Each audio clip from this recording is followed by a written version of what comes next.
Or you can come through. Just start that. Oh, okay. I always Start forget. over. Yeah, we'll start all over.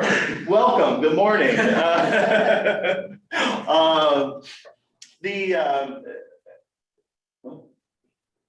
gonna.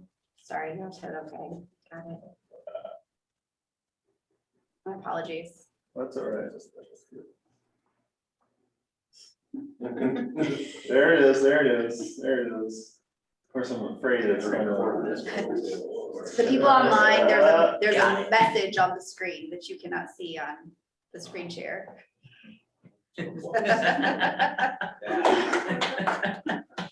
Folks, I'm done. Of course, now, anyway. And then you combine this information with, again, the information we shared last week or last month about giving in this local area, right? To say, because Aaron, I bet you, your favorite donut place, that board member is going to say, well, that's great, but that's nationally. That doesn't reflect local. That's not Delaware County. But we have information that shows that yes, individuals in East Central Indiana are just as charitable as anyone else around the country. So, okay. Okay, now we have to navigate back so my clicker works. And all the while I'm waiting for the, there we go. Okay, so we are up to cultivation and solicitation. We'll effectively be halfway through after today. So amazing how quickly time flies. Before moving on then to cultivation and solicitation, any lingering questions? I always like to ask this. Any lingering questions from last time?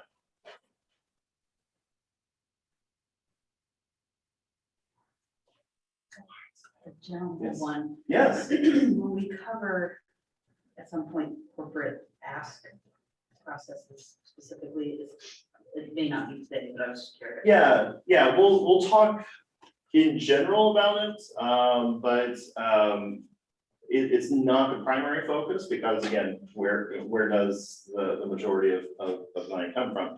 But yes, we can certainly address that later on today and then into the next session. This session and next session really a lot devoted to solicitation. So that piece will definitely come out there. What you have specific questions about corporate giving? We're getting ready to do sponsorships for events, and while my staff's had some good experience with it, that's not something that I've done personally. Sure. Although we've had some good luck with it already, just because of history with certain organizations. But if you're starting out with a brand new corporation and you want to go in and say, hey, why don't you sponsor this? I don't know that process at all. Sure. Yeah. No, I think it's a good question. So let's. Yeah, we will talk about that under solicitation in just a moment, because I think there is an approach, and it will mirror some of the other cultivation and solicitation work that we're going to do. So, Thank you. yeah, absolutely. Any other questions or additional topics? I don't know about the online audience, but inside we're going to have to make people jump around. So, I know Dan actually, yeah. Okay, cultivation, building the relationship. So we discussed this a little bit last time, but cultivation is really that relationship building before the ask, right? I'm a gardener, so I like the idea of sort of growing a plant and that being a symbol of relationship building, because puts the care and attention behind plants, right? So we talked about this already, but cultivation being a good portion of the time spent with a donor, right? I'm curious, and from your perspectives, when you think about relationship building, what types of things come to mind? Whether that's cultivation or even on the stewardship side, if we had to come up with activities or ideas of cultivation, what would be some of those ideas? Having coffee with somebody, Yeah. coffee, lunches. Lunch and learns. I heard beer. I like beer. Prior, you were gonna get hand up. No, all that's good. I was just gonna suggest conversation without a specific ask. Yeah. Just a quick update on what's happening. Yeah, so.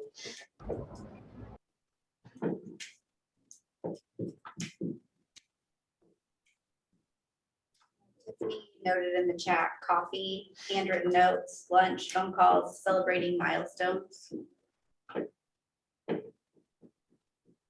look at it from a higher level too, of like in person versus sending them something. You know, Or, yeah, digital, handwritten notes is good, but touch points. No, I don't think unrelated engagement. So for instance, let's call this class, that's something that we're here for something else. You build a relationship with people in the room and learn things, and, you know. For instance, one of the industry conventions I go to annually, it is a pre-event, a basketball tournament. And different sectors have, the way they strategically put the teams together, you were kind of integrated with people that, oh, you would do business with these people. Well, I have like lifelong friendships from those and relationships that, depending what my business relationship may be with that person, it was started by unrelated engagement. Yeah. It was just to have fun. Yeah, absolutely. Yeah. Yep. So for, in addition to sort of handwritten notes, a digital version might be email. What else? happen a lot of times, unrelated engagement, that I like that, because like when we have our golf outing or whatever, and then Adam, you come as a sponsor, but then you bring your buddy John, who doesn't know anything about us. And that sometimes spurs into another relationship, which, not that was the reason behind any of it, he just wanted you to come golf, Right. but then you get some more advocates because they learn more about you, so. Everyone always has ulterior motive. make sure that you have sent out all your receipts for last tax year and Yeah. thank yous for previous gifts. Sounds like you have personal experience with that. It's got a thank you note returned to me from lovely USPS like 6 weeks ago. And it was like, I knew who it was. I called the guy right away. And I showed him the picture. I'm like, I swear to you, I sent this out. Yeah. 3 days after the event, you're gonna get it again because it was the wrong address and it was, whatever, past the forwarding, but it was frustrating, because you're like, I went out of my way to get these thank yous out in a timely, efficient manner so that they would be impressed. Right now, it's gonna be 4 months later when he gets it, so. Yeah, but just, I think we don't have it on here, but phone calls, just. Just, yeah. Text messages, you are okay, I guess. It's, phone calls aren't dead. Yeah, Aaron? What do you do if you don't have a relationship at all with these people? So, like, we often have, I have a database of different, potential donors from the past that I personally have no idea what their email is, their phone number, none of that's listed. Maybe it was some board member at some point in time had added them to this list. What makes sense then to just then it feels like cold calling, and then it feels like a sales call.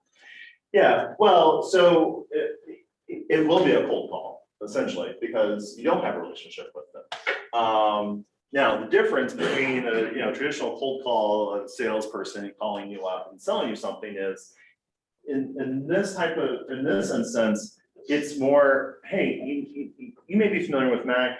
I'm fairly new in this position. I'd love to get together with you for coffee. and share more about it or answer your questions? Or do you have any interest in learning more about MAC and what we do, that sort of thing? And there's not gonna be an ask. You know, we talked about last time, you know, sending either email or, you know, letter, if you know, letters get read as well. You know, and just say, you know, I'd love to have an opportunity to sit down with you, share some updates about what MAC has been doing. And I promise, I'm not asking you for anything. This is purely just for us to get to know each other, purely just for your own sort of education and understanding about our organization. So in terms of when you're looking at your database, it's a good question. I think a couple things I would prioritize, because we all have limited time and resources and energy.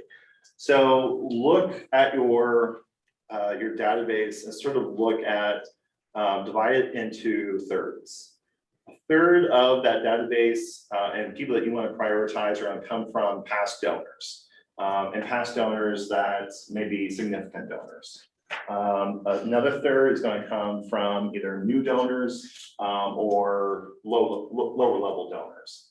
And then finally, a third looking at who's never given. We have their name, someone recommended them, but you know, we don't really have a connection with them. And they haven't supported us yet. And I would pick a number, whatever you're comfortable with on a given week or month.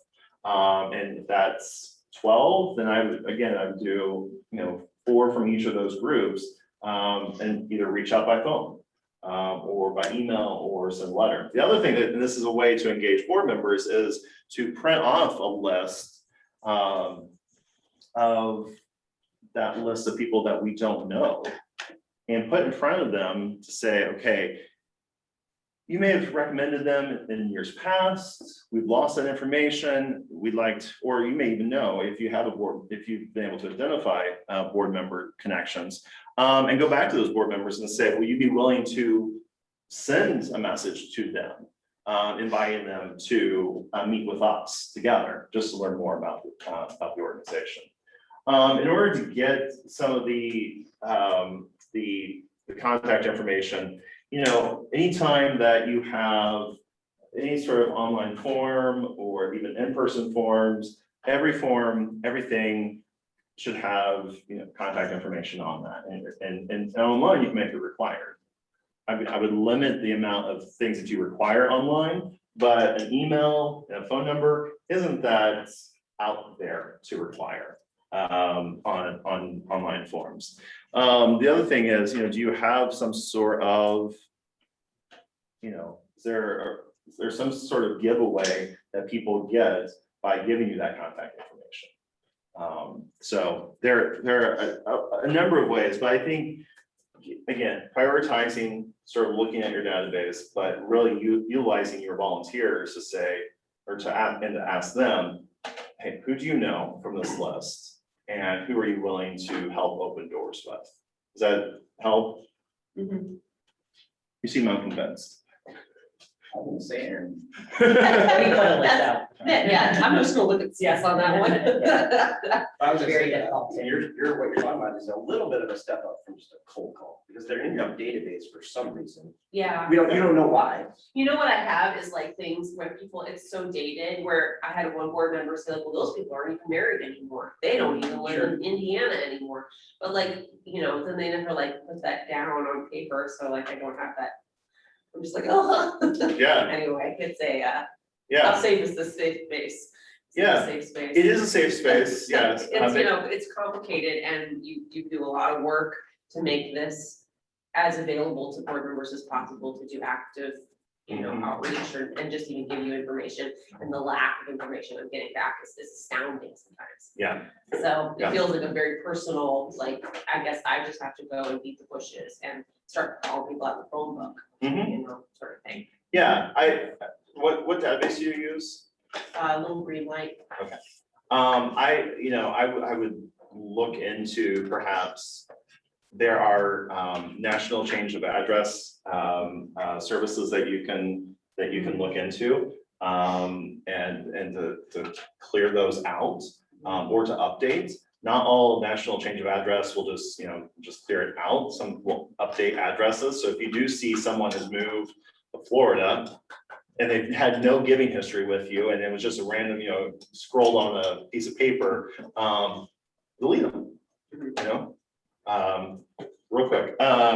Jennifer, you were gonna say Yeah, something. I was gonna mention that, updating your database, if you do any mailings, like through a local mail house, like Kern gives us our whole list of new addresses, bad addresses, and then you have to manually enter it, but that way you have updated and it goes back years. Yeah. They have services too for emails and phone numbers, which emails may not be as accurate, and it's, you have to pay for it, but Mhm. I think getting those updated. And I would also say, you're relatively new to the position, right? Yes, and that's a huge so- part of it. It's a good. Well, it's actually, it's a Well, leverage. Yes, and I was Yeah. gonna say, even if you don't have their email or phone number, but you have an updated address, you could send out a letter introducing yourself, reintroducing Mac and saying, this is, I'd love to get to know you, feel free to reach out at any time.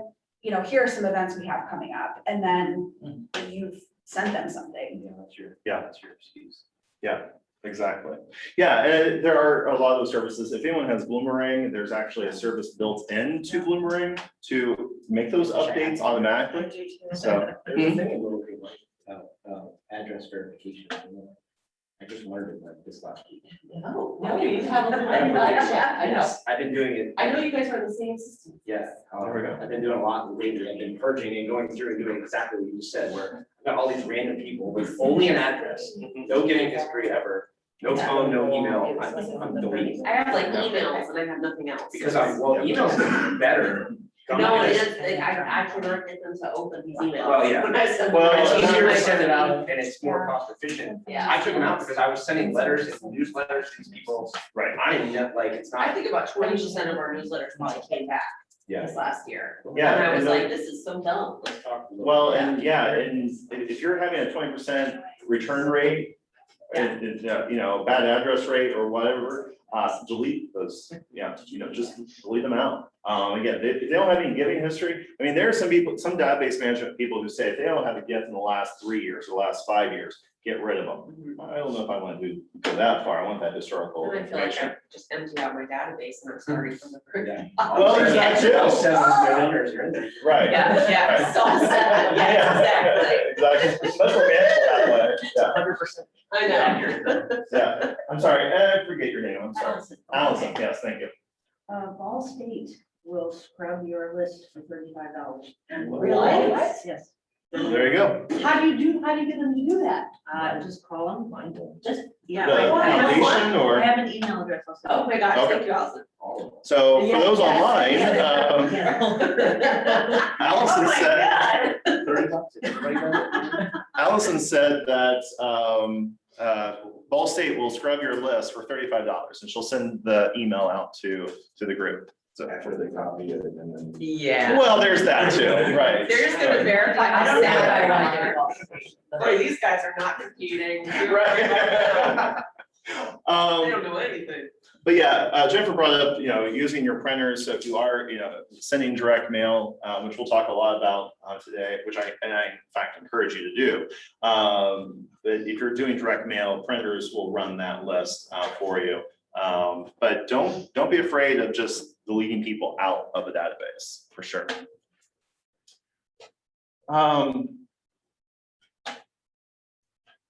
So, like going back to Allison's first question about corporate sponsors, again, I think I would take a similar approach and say, okay, we have an event coming up and we have these sponsorship levels, we have our packet and so forth. Again, using board members, who do you know from these companies? And who's willing to go with me? We're working with a client right now who on a significant capital campaign. And this volunteer was also just wrapped up a campaign volunteer experience with another organization, also a significant campaign. And what we're discovering is she is doing everything she can do to avoid making contact with her potential donors. And I sent a text to a colleague of mine who works for the organization where this volunteer is also on the board, and I said confidentially, did this person ever make contact with her prospects for you? Did she, go on calls for you? And she wrote back, she said, yeah, the volunteer, yes, always went on all the calls. And she said, but we were always with her. Like, there we go, there's the key. We're asking her in this experience to go by herself, to make those contacts for herself. And she's uncomfortable with that. So we have to adapt our strategy. So the client is going to have to start going with her, or one of us as a consultant are going to have to start going with her. And to coach her to say, again, we just need you to make the phone call or send the email to get the meeting. We'll come along with you. And in that meeting, you are only there to share your passion. You've helped us open the door. You're going to share your passion. So we have your credibility and the staff can take over the rest. So that I think, obviously applies to individuals, but also corporate. Corporate sponsorships is really a marketing game. So looking at what does the sponsorship give that corporation? What sort of access to your attendees, or the number of eyeballs on their logo.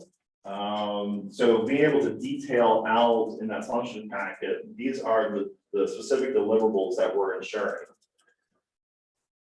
Because I do believe that there's some good-hearted people making those decisions in some of those corporations. I will also include, because of your sponsorship at this level, we'll be able to do this and have a mission connection to that.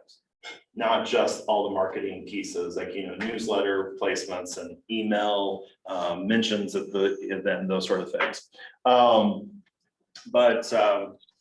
It's sort of the process of identifying who has connections, asking them to make that introduction for you, and then following up.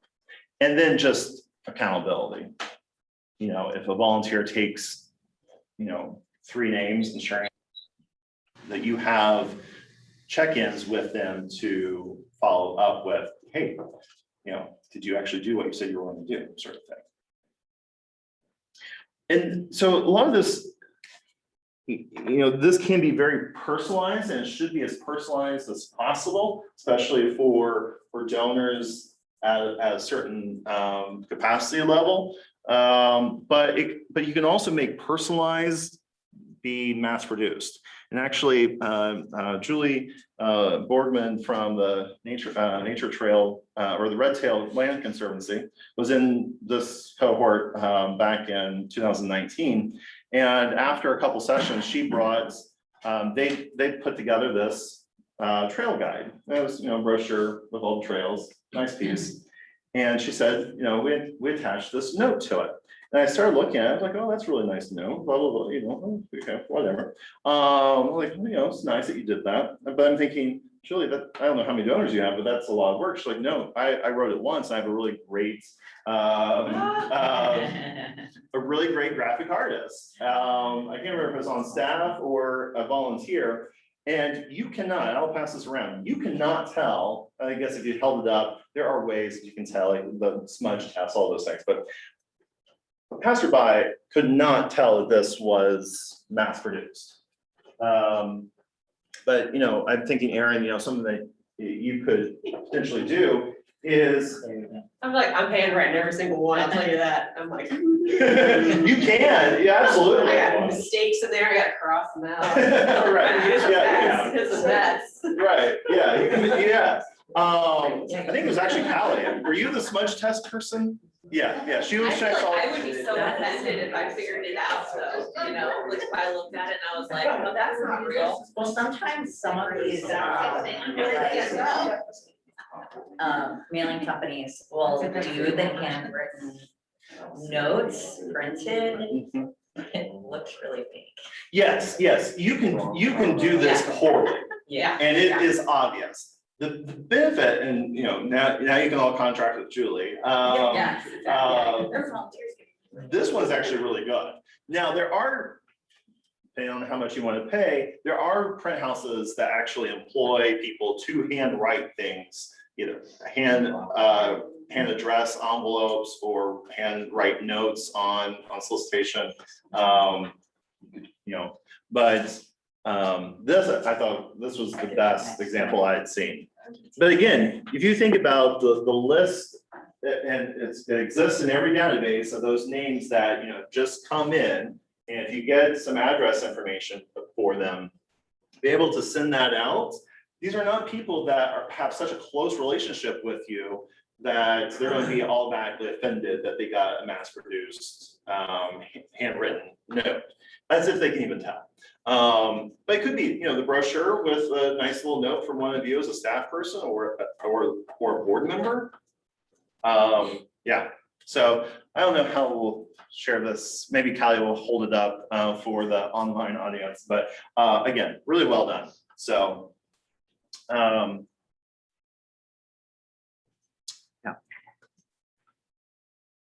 So on page one of your handout has a little information about cultivation, and then some recommended cultivation steps, actually developed by a former colleague of mine, Eric Daubert. But again, you know, having a conversation with your board and your fundraising volunteers to say, again, who do you know, what connections do you have, who's willing to open doors? Okay, so this is what you can actually do with opening doors. You can send them an invitation to an event that we're going to have, or you can invite them to a conversation. And really, the list is seemingly endless, right? So,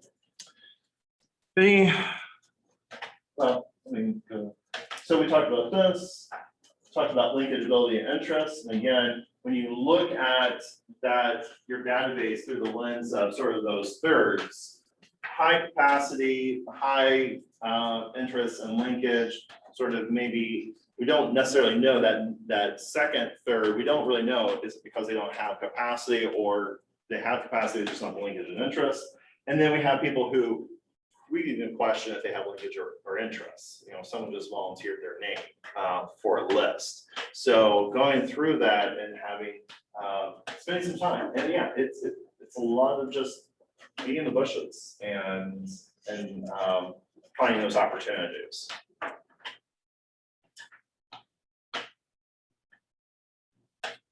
One other thing that on this list, especially, beyond what you already came up with, one of the things I would say would be ask for feedback. The old adage, I may have shared this already, so forgive me. The old adage is ask for money, people give you advice. Ask for advice, they give you money. Why do you think if you ask people for advice or feedback, they're more likely to support you? They feel valued. They feel valued, yeah. You know, you're actually, you know, you care enough to ask them for their feedback, yeah. What else? I feel like that's a stake in what you're doing. Yeah, they have stake in what you're doing. They'd be able to help inform the process. Absolutely. And so that then leads to more sort of mental and emotional investments. The monetary investment can follow that, right? This is essentially the premise of every feasibility study that's ever been conducted. You know, when we do those for clients, we always tell folks, you know, though we will ask if you're likely to support the campaign, and if so, at what level, we're not soliciting the gift. We want to know your feedback. You know, the case for support in a feasibility study is, at least the ones that we produce, are kind of just like this handout, you know, not highly produced, a lot of text, maybe some, you know, definitely some pictures, but it's printed off, it's obvious, it's printed off of Word, it's not highly laid out and designed is the word I was looking for. Because we don't want to give people the impression that the vision is completely set. We want them to feel a part of that. I have a colleague who, in a different position, would send in advance of a feasibility study, would send out the case for support with a red ink pen and ask their donors to help find any errors. Now, they got a lot of feedback on, well, you have split infinitive here, or you have, comma splice here, that sort of thing. But what else did they gain from that?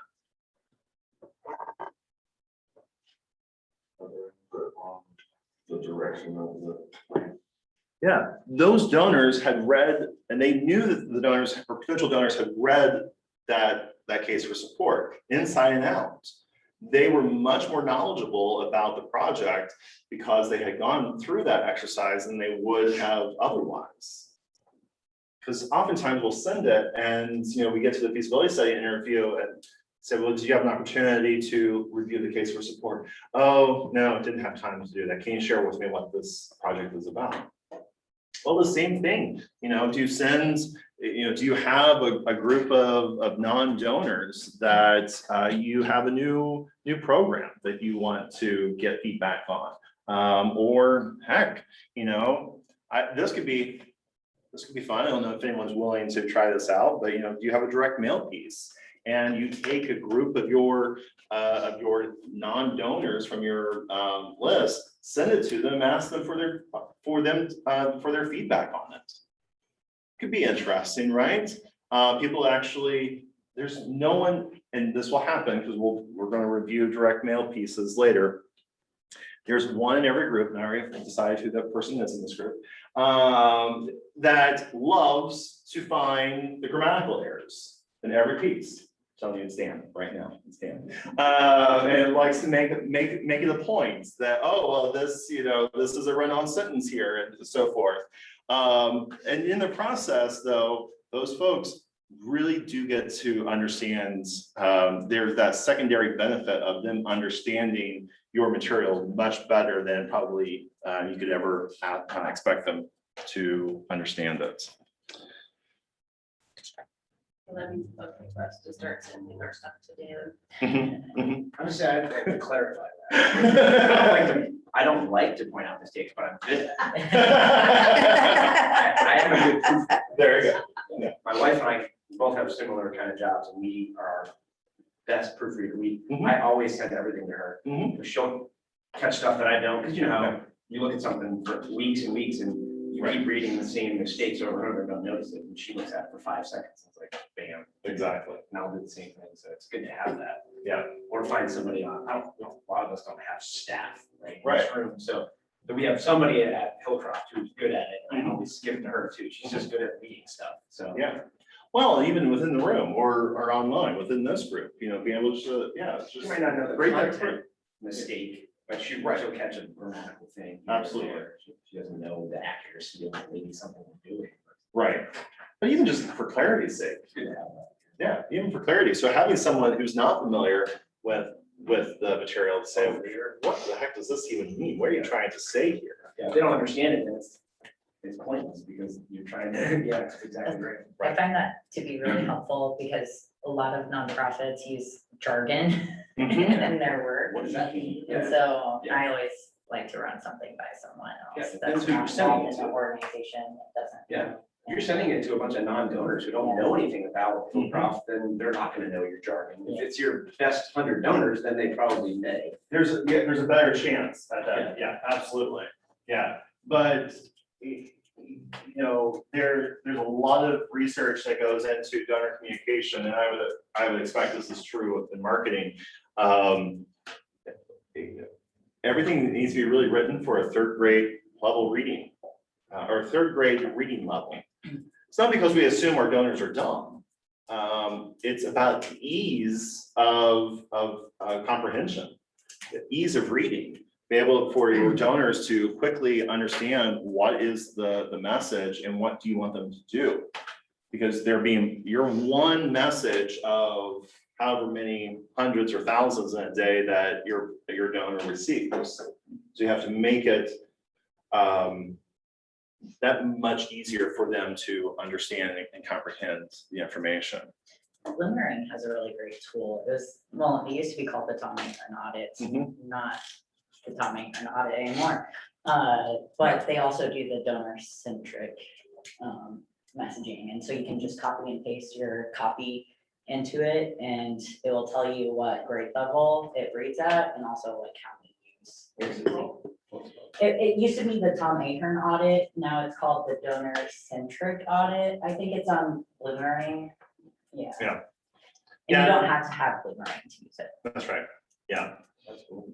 yeah, So we have so, to do that for our clients. We work with people with special needs and it's part of our mission and things. We have to do a kind of a watered down version of our annual report. And it's one of our requirements. And so a lot of times that piece is so much easier to understand than my fancy annual report that I spent all this time on. It's kind of like, this is right here. It's a back and front page and has all the stuff in there, but it's at a third grade reading level and it's interesting because it's more succinct and to the point and understandable. and honestly, if you sent that piece out instead of your annual report, you probably have a better response. Yeah. Because again, people, there's a whole thing with just any sort of donor communication, but especially annual reports.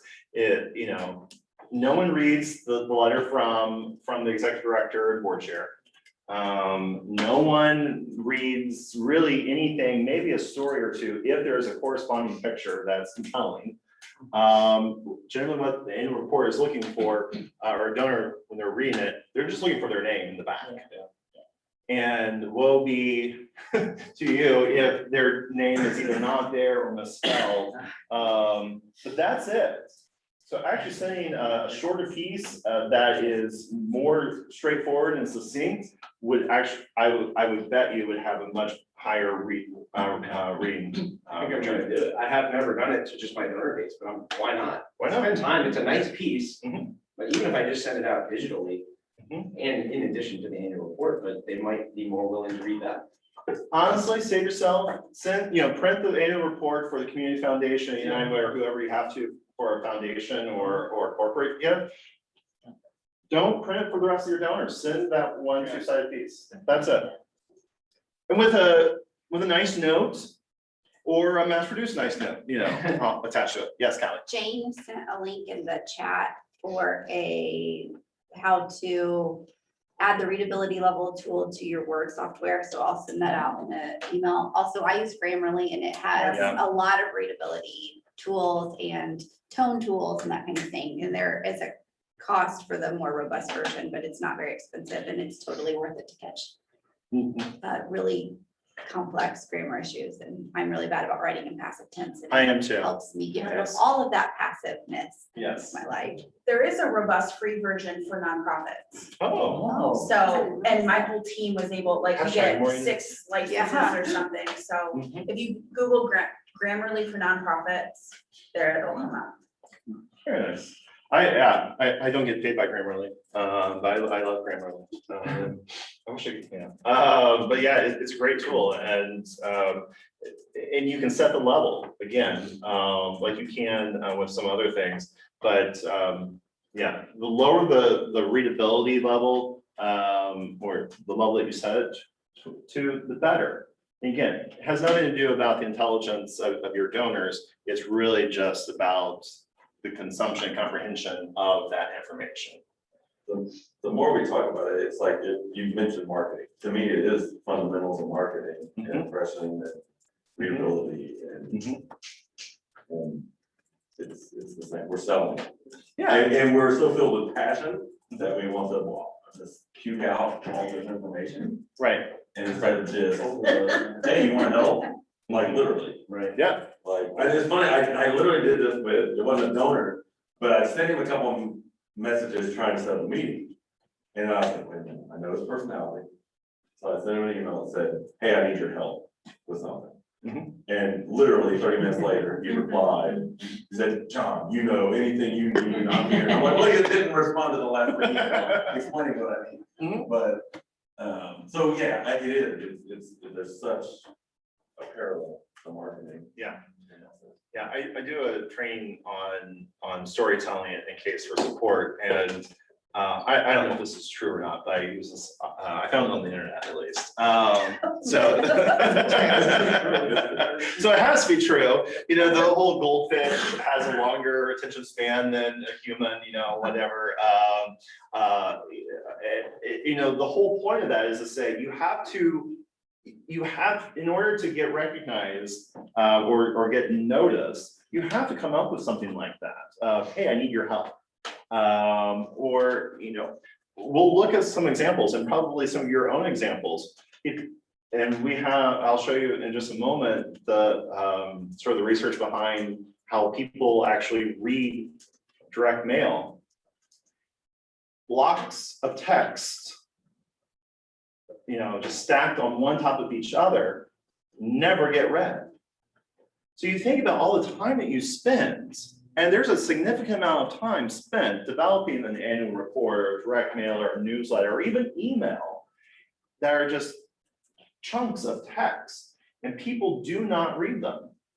It really does go back to their attention span and their ability to take in information. The other thing too is, and why I promote talking with people much more, even on the phone, much more than printed communication, because that's just how we're built as humans. The spoken word was developed a lot longer before the written word. And even early written word was pictures. So, you know, if you can take that and combine the spoken word through stories, and you think about all the great texts, both religious and non-religious, great texts of literature, all generally start out as stories, you know, verbal stories being told, oral stories being told.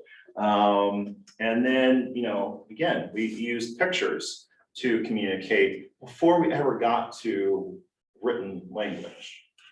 So that is built into all of us. There's a really great book.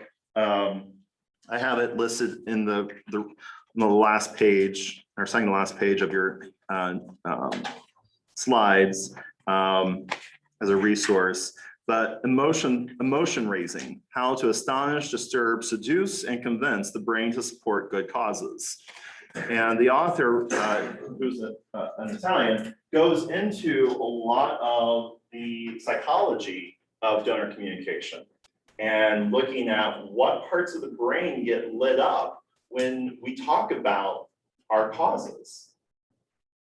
There are a lot of really great examples out there of how donors are, you know, there are no spaces in the brain lighting up when they read a lot of donor communication out there, because it's just sort of glazing over it all. I have an exercise that you should do now with this class in next iterations of print out a bunch of different emojis and then give like donor messaging and say, okay, everyone pick what 3 emojis would we use for communication. Because literally that's how people communicate now. Yeah. Like, isn't there like a emoji with like the Right. right front and the sad face?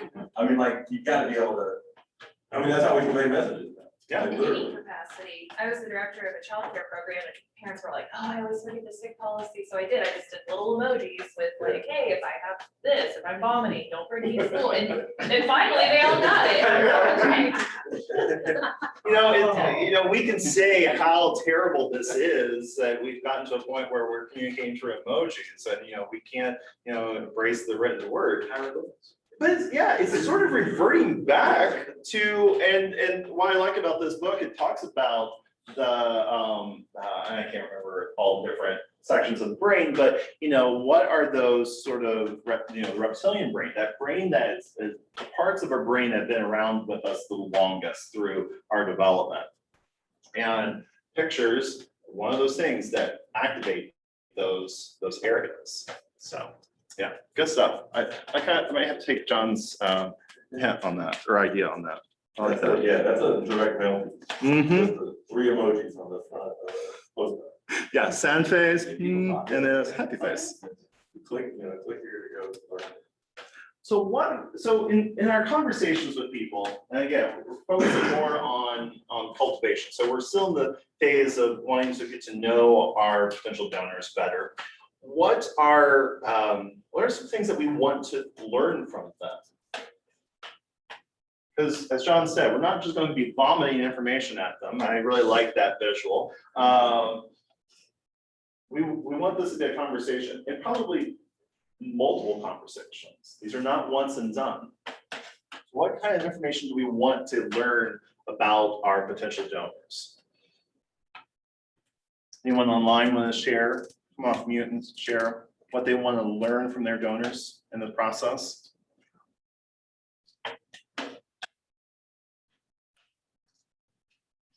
They're more quiet than they were last time. I don't know. I guess we'd want to know what they're passionate about and how much their mission meets our goals for our mission.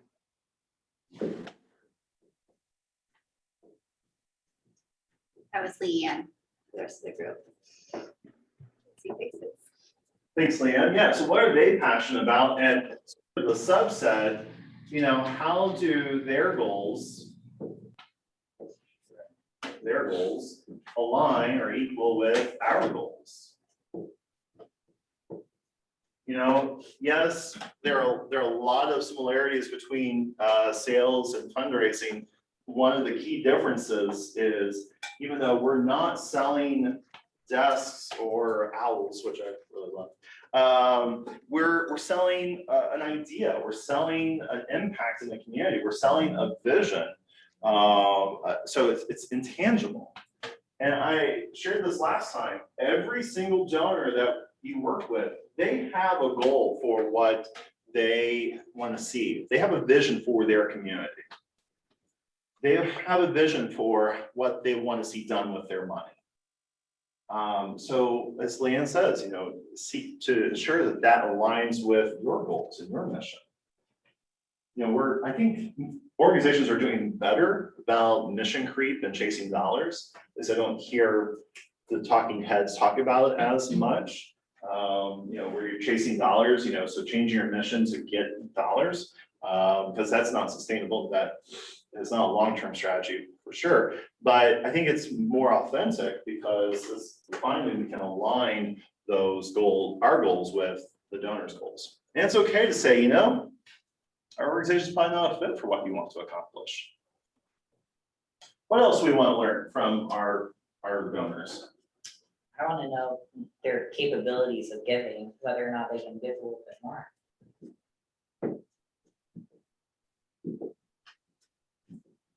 So CS, how do you go about asking that? Or ascertaining that information?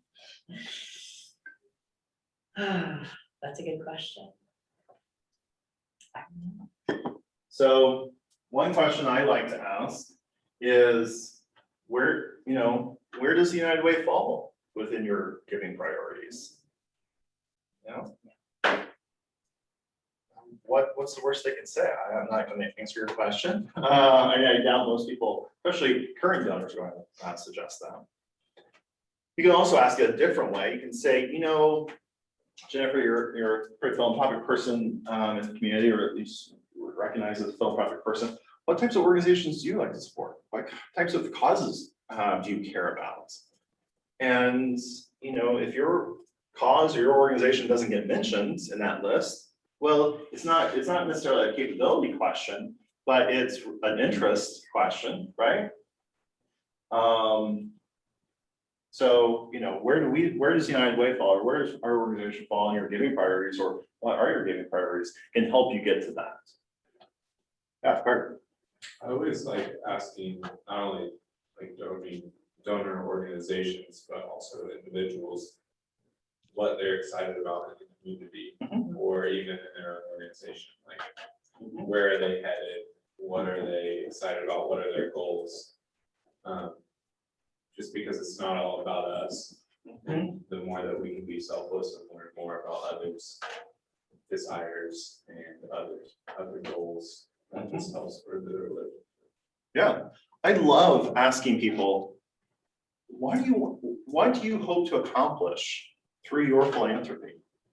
Again, it's not necessarily, I'm not asking specifically for my organization, but I'm going to learn something about how they perceive the community or my organization, or and such, but it elevates the conversation a bit, and you're gonna learn a lot more. Another question I love to ask is, think back to the very first gift you ever gave, if you can remember that. What made you decide to make that first gift? And at that point, after you ask your question, you sit back and you just listen. Because a lot of donors will just share just these wonderful histories and statements about how they learned to give, who taught them the act of giving, where did they learn that, what sort of things lead them to want to give. You know, do they have to be actively involved in the organization first before they give, or is that, you know, something that comes later? A question like that can really help you understand what is motivating that potential gift, right? What else do we want to learn? How best to contact them. So frequently, along with that, do they want to hear from us? Because some folks want to hear from you every month, other folks want to hear from you once a year. Yeah, you don't want to bother them, Yeah. and you don't want to feel like you're isolated or you're like abandoning them either, because everyone's so different. And the beauty of understanding how best to contact them and how often to contact them is you have a database. Most of you, I would imagine, have a database that you can actually set those preferences. That if someone says, I like print, I don't like getting all these emails, and I'd rather really just get your annual report in your direct mail, you can set that preference. And in the process, you can save a lot of money because now you're segmenting your donors of who we have to print to versus who can we send an electronic version to. You know, I remember starting in fundraising, and at the time, all the talking heads would say, prepare for a time when you won't have to send direct mail or print newsletters. You know, that time is coming, it's 5 years out, and, you know, no one will ever want to print anything again. They were wrong. And we'll talk a little bit more about that in just a moment, but they're wrong. What has shifted is people do expect that you understand how they want communication to arrive and the frequency. You have that ability to do that. And again, you can segment now versus sending, you know, a print newsletter to everyone. It's not an either or you know, email. Well, you're going to have to do both, but you'll be able to probably save money in the long run because you will have a number of people who will want e-communication versus the print, right? Another thing that you can do to help get this information, as well as perhaps acquire some contact information along the way, would be, you only have emails, sending a donor survey out, asking them, you know, these questions about preferences on communication and frequency. And by the way, would you share, if you want print, share with us your mailing address, right? That sort of thing. What else?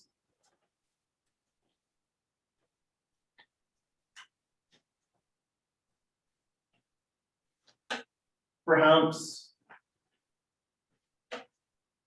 I'm gonna, who else to involve? Again, we talked last time about sort of the characteristics of donors. And I'm willing to bet that a lot of the donors, or potential donors that board members have recommended probably fit a certain profile. And that profile is probably not the profile of people who are making decisions about their household giving. I'm assuming, don't know, but in a heterosexual couple, probably the male. You know, the husband is the one that the name is being given. Well, we know that couples are either making the gift together, the gift decision together, or again, in a heterosexual couple, the wife is making the decision. So asking who else, you know, if we were to have a conversation about a potential gift, who else needs to be involved in the conversation? They may not say my spouse or my partner, they may say my kids. You know, we're shifting our giving to include our kids in this. Or they may say, you know, depending on the project and the timing, we may have to involve, you know, at least I'm gonna have to have a conversation with an accountant or a wealth manager. It's better to know that type of information before going into a conversation, because the way that you prepare for a donor is going to be storytelling, it's going to be you know, outcomes and impact for, if you have to make a presentation or not, and I say that can be a formal presentation, but also could just be an informal conversation with a wealth advisor. It's going to be, you're going to frame that ask in a very different way. It's going to be about either the tax benefit or the perceived tax benefit or the return on investment, that sort of thing for those donors. So finding out who else needs to be involved in the conversation is also important.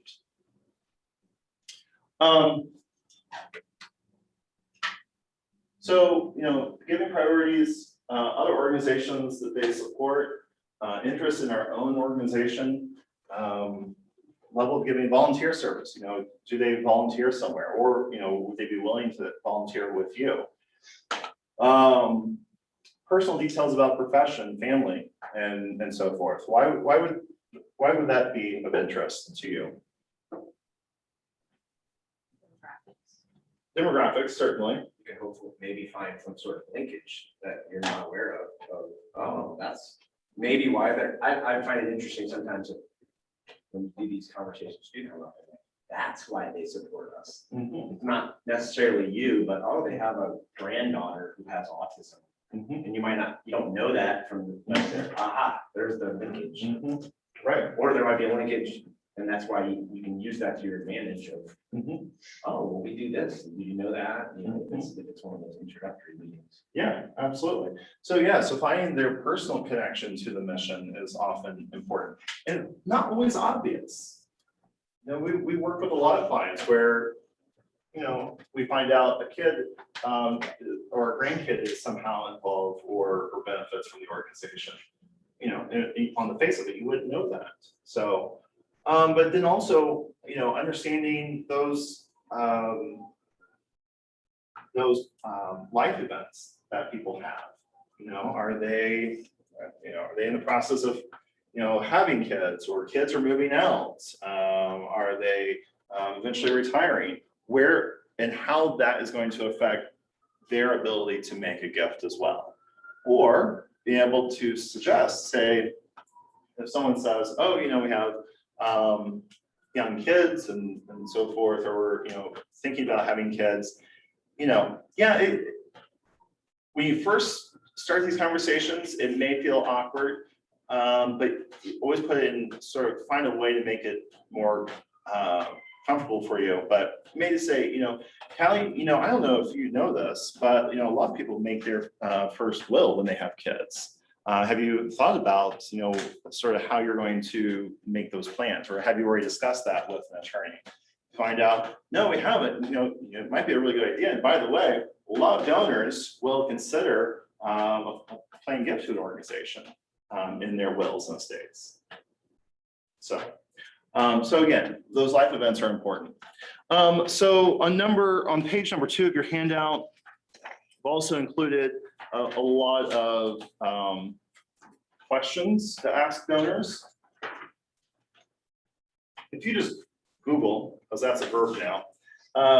If you just Google, thank you, Allison, for laughing. Donor questions or questions to ask donors, you can, the interweb tubes are full of these questions. You know, but, you know, I've included why, and this is another, not just why did you make your first philanthropic gift, but why did you decide to make your first gift to our organization? Also very interesting. You know, you might find, oh, I was invited by so-and-so. Oh, so that's how you ended up in our database. You know, so it can work the opposite way. It's not just having board members and volunteers share with you the personal connections, actually asking the people in your database how they heard about you. You know, do you know anyone that's been from our organization's programs? Again, gathering feedback. What do you think about insert your question? would you consider giving me some guidance on this problem I'm having? Or so forth, top giving priorities, feedback on the organization, so forth. So take maybe a couple minutes and write down, if you were sitting across the table from either a new donor or sorry, a potential donor or someone who's made a gift in the past year, what would be some other questions that you would ask them? And we'll have people report back.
Okay, we'll go to our online audience first.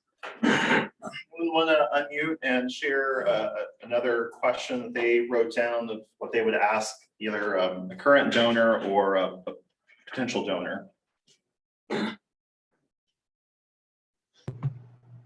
Something I might ask is, what is the favorite part of your work? Just gaining more understanding of what they really like about their jobs. And then how can we work together to make the favorite part of your work happen? Yeah, I like asking them what they personally enjoy about their own work, their own career, maybe their volunteer service and other organizations, those types of things. Absolutely.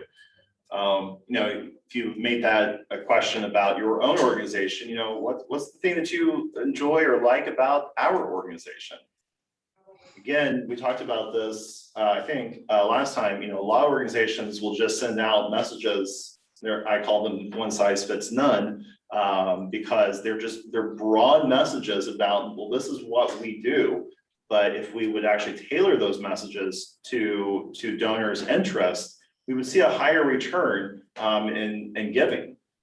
So going back to your question, how often to contact someone or how best to contact, what are those programmatic areas that they actually care about? And they're only communicating to them about things that they actually care about, and you'll have a higher return. Anyone else from online? One of the questions I always ask donors, especially being new to a position, is I just ask them to tell me how they became connected with us to begin with. Yeah, it's an important one, especially being new, but also just to have that sort of that history and those connections. Because if what you're going to develop is an approach for asking either for a first-time gift or an increased gift. And wouldn't it be helpful to know the board member or the volunteer or maybe another staff person that helped make that connection possible in the first place? And you invite them along to that conversation. Absolutely. Thanks, Stephanie. Thanks, Lori. I'm going to chime in. I always want to know what they love most about our organization. You know, I mean, that kind of goes along with, you know, why they, you know, became involved with our organization, but what's the one thing they love the most? Absolutely. You might find out that they you know, there's a staff person that they love at the organization. And again, and you know, you engage them in the process of solicitation or stewardship, that sort of thing. Absolutely. Yeah. Anyone in the room? CS wrote down some questions. I only called him out or they out because I can see them right here. So Something we recently asked on a survey, we asked donors to list 3 words that describe themselves. Because we're trying to reflect that in our messaging. I love that. I love that. It's much better approach than coming up with, these are our brand's sort of guidelines or our brand messaging values. Let's actually hear from our donors to say, you know, what do you want to, what is meaningful to you? How do you describe the impact of yourself and have that reflected back in that messaging? Absolutely. Thank you. Anyone else? I wrote, what role do you think we play in the community? Obviously, I'm interested to so much, like there are so many different touch points that people can interact with us, so you know, for some folks, maybe it's just the gardens and nature areas, for others, it's the history, for others, it's the exhibit, like there's a lot of different things, and so understanding what they feel like we are doing for the community can help them give to us. Yeah, for sure. Absolutely. What else? I wrote a bunch of things, but asking how often do they attend our events or other events like ours, and what their favorite types of events are. Yeah, it's helpful to know how they're engaging with you, but then also, are they engaging with other folks? Absolutely. Thanks. Others? John wants to, yeah. So for me, at least specifically, Muncie Sports Commission, there's kind of this, what's your tie to sports? On a general sense, as most people have some experience in sports, but you're still always gonna run into those folks that like, oh, I'm not a sports person, I know. Which then is an opportunity to say, oh, well, yeah, I get that, there are those people. And so we also focus on educational components in, you know, you have statisticians, we have video production, like there's other pieces that we're involved in that people would not even think about because they see the word sports and they're not saying, so I think sometimes our names are telling to people and it's like, well, no, we're deeper than what you think. That's right. Yeah, yeah. John and I both had experience with working for the YM, and there was a campaign that came from the national office about almost 10 years ago. It was the Y, A to Z. And it was playing off of that, you know, everyone knows us for one thing, and it's usually what they do at the Y, right? But we're A to Z. We don't just have these 4 letters, we have all 26. Bit much, right? Because it did go from aerobics to Zumba and everything in between. But you know, it didn't, as a national marketing strategy, did not work. Especially to attempt to attract philanthropic support. But because organizations do so much, most of your donors or people who you want to become donors don't understand the full scope of what you do. So it's either finding out what do they really care about within your work, or to help educate them beyond what they know of you, right? Yeah. And I think it's good to have that conversation too, because there's someone who's like, no, I'm not that, I'm not that. I think programmatically, it makes your wheels spin like, well, how do I make that person attractive? Or what can be a connection that they have no connection to, quote unquote, sports, but wow, this would make them, how do you make that connection? So it's almost like, whether they're a donor, I love the negative feedback. Like, I'd rather take that and say, okay, well, programmatically, how do I meet their needs? Sure. As an organization. Sure. That I had written down with second point here about how did you hear about our organization? Look, if somebody has heard about us, that's like, hey, step one, because a lot of people haven't. And then it's the education process, because if we can get them into a lunch and learn, they walk out going, holy moly, I thought I knew what you did, but I had no idea the scope of what you did. That's right. I mean, almost to a person, they always say that because it's, but they're not interested in sports. If they don't have someone or they don't have a connection with people who have disabilities, they probably don't care. It doesn't sound bad, but they don't have a connection, so they don't really know what we do, or they don't have a reason why. Right. I was guilty of it. I mean, I work there now, but I was fortunate enough not to have someone who received services. So I didn't know anything about Hillcroft other than I knew they were around. That was about it. Yeah. If you're not a sports person, hey, you might know the sports commission exists, but I don't know what the heck you do. And that's why organizational partnerships matter too. Because if we had a partnership with Hillcroft that was kind of a little piece of both, whether that's good for him or good for me, catching that person, you know what I mean? Like, there's some awareness of like, oh, well, they're finding a space to collaborate in two totally different areas. So that's why, for me, I mean, that's what we're having conversations here with Innovation Connector and stuff. I mean, they're totally unrelated, but you find a commonality, build partnership, and then that is so. Oh yeah, you're not into sports, but here's something we're doing with the Innovation Connector that's somehow tied to us. Right. You should go talk to Carter. Yeah. Or a combination of Special Olympics. Right, exactly. That's the in between for us, and how we can have a connection of, they have those events, but maybe we can do something different with you. Yeah, I mean, having those partnerships, because again, donors are going to have interest in, you're going to talk to a lot of people who may not actually closely align with what you do. And that's okay, because then you can say, actually, there's a great organization in town that does what you want to accomplish. CS gets the benefit of being able to work with donors who can then, direct giving to many different organizations. And that's also an option, but it's allowing people to designate either within an organization or within programs. That's also helpful.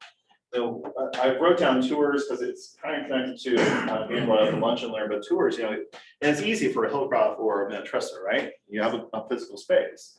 But, I'm thinking, Aaron, could you do, yeah. Have you been to our building? Have you been to our gallery? Yeah. Would you like Would you like to tour? It's super effective. What, could be fun. I mean, perhaps not when it's, later in this week when it's supposed to be 90 degrees and 100% humidity. But, could you do a walking tour of some of your public art projects that MAC has been able to fund or been a part of? That could be really cool, especially if people have an interest in it, right? Trying to remember the organization that participated last time. They actually had sort of like a progressive lunch or a progressive dinner where they had a community garden and they actually had. Urban Light, is that who? Maybe Urban I know Light. She does a lot of tours. Yes. Yeah, I think it must be Urban Light. So yeah, the whole concept of let's actually put people in our neighborhoods where we're working so they can actually see the impact of those gifts. Of course, like the Red Tail Conservancy, they have properties that they can do tours, but when you can see that mission come to life in a way, it allows, again, it's better than anything they're going to be able to read what you can tell them because they're actually experiencing it. Okay. So this next activity, we're going to take probably about 7 or so minutes to do. On page 3 of your handout, you have a donor prospect management plan. As it's referenced on the first page of this handout, cultivation is intentional. It's thoughtful and it's planned. Yes, you're gonna have just random conversations with people now and then, but you're generally, you want to have a goal in mind. Whether that's a solicitation for a first-time gift or a larger gift, but you have some goal in mind. And cultivation is a process to help you get there. So last month, you wrote down some names of individuals that you would like to get to know more, right? We did the circle of influence activity. You had some time to think through some prospective donors. I want you to reflect back, if you can remember one of those. If not, come up with a new person, and come up with a cultivation plan. What are 3 sort of activities that you can do with that person that either increase their awareness of your organization, or increase their interest in your organization in order to, again, either get a new gift from this donor, or get a larger gift from the donor. So this plan, includes name of the potential donor, the staff person that's going to be involved. Do you have any volunteers that are going to be involved, or other people that might be helpful as part of the process? What's your estimate about capable gift amounts? And it's not just what they're capable, but what are we actually going to ask them eventually for? And then are they sort of solicitation ready, or so we don't have to have as many steps in cultivation, or do they need to have cultivation?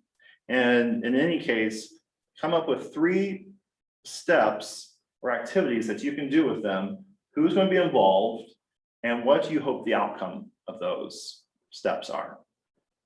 Does that make sense? Okay.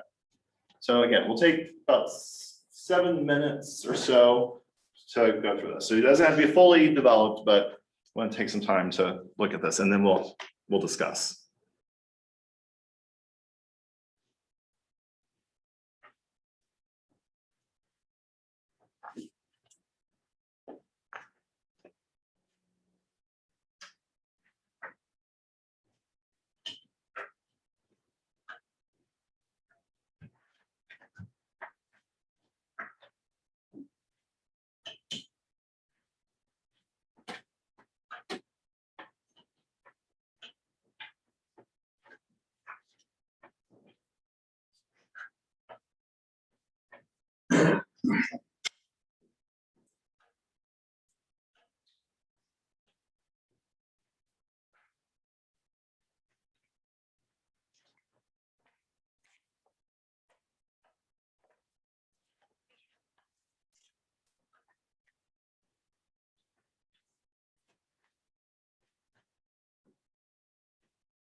the idea with this that you're doing these activities before you even ask them for a donation?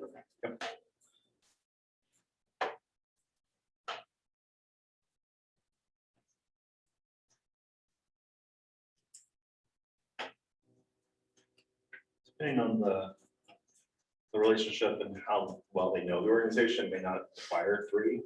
Depending on the size of the gift, may require more than 3. So, but yeah, generally steps before the solicitation.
Are we taking a break after this? Mhm.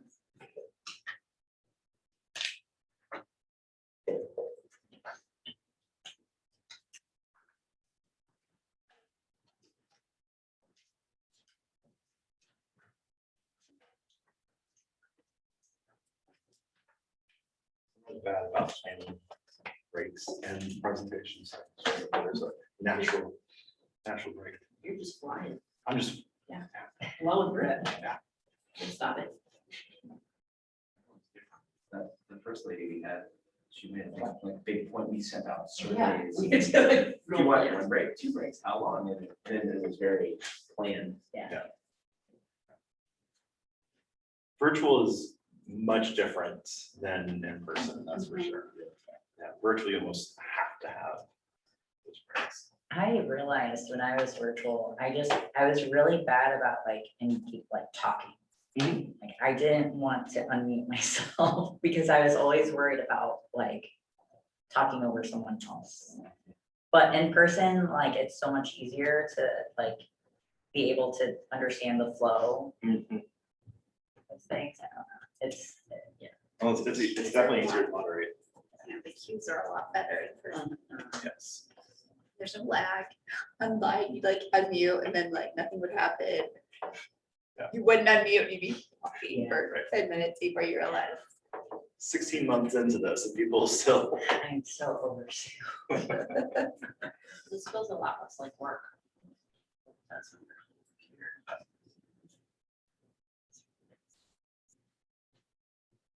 I thought you were just gonna say, the presentation in general. It is, the whole thing is so nice. It's really just the highlight of what's it.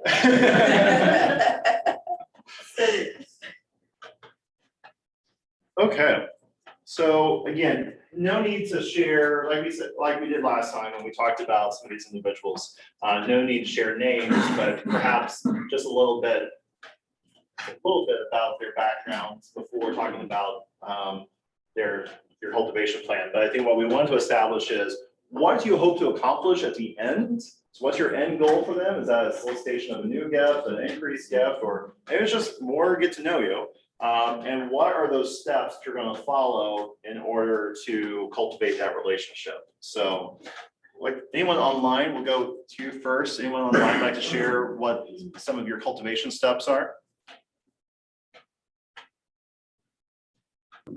I can share, but I don't have a specific name. I think I'm kind of the baby of the group. We haven't really moved into donations like a lot of other people. So this is kind of a no name plan right now. So there's some of the things that I can answer, but I did write out cultivation plan, like the activities and stuff that I was thinking.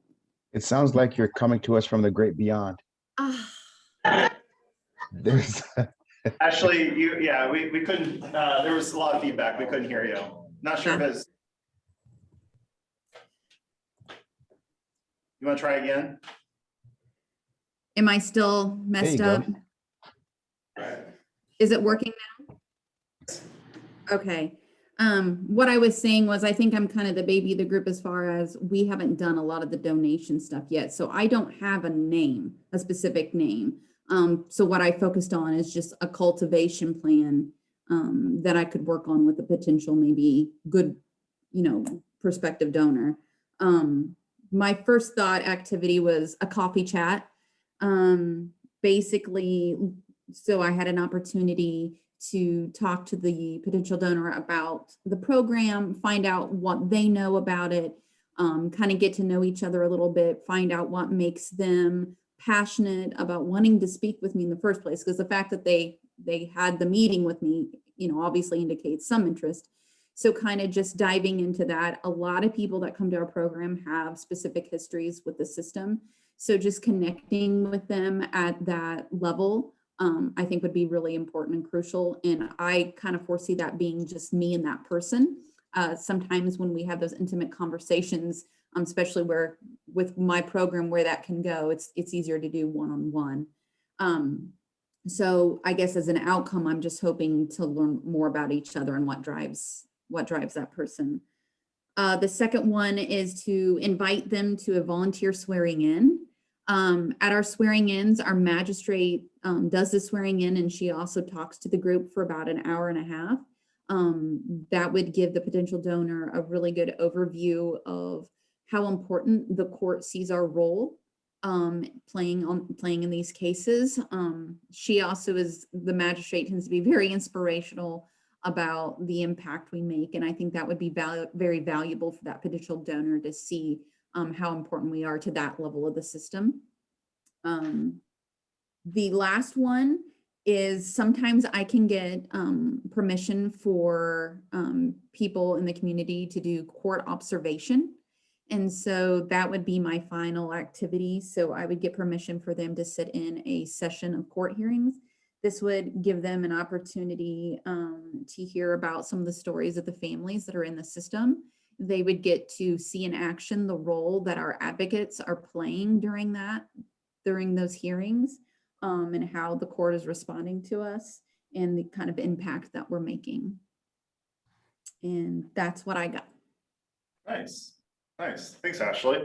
I love that plan, and actually, would you mind saying that to Therese Miller? Let her know that there are other CASA providers that will take people into court. I will say we just happen to have such a supportive judges and magistrates, and not all courts are like that. So I don't know how other programs would be if they would get that same permission, but I know ours is supportive. So maybe that's it. I talked to the Bartholomew County judges, and they're totally open to it. So sometimes there's just other barriers. Yeah. Yes. Oh, I was just kind of commenting. I imagine it's intense in some cases. Absolutely. Yeah, for But sure. it's probably even more impactful for the donor to see that. Right. Absolutely. That's what I was thinking. Really seeing it and hearing it is a completely different experience. Again, yeah, you can write about it, you can share a story about it, but having someone actually experience it, much more meaningful and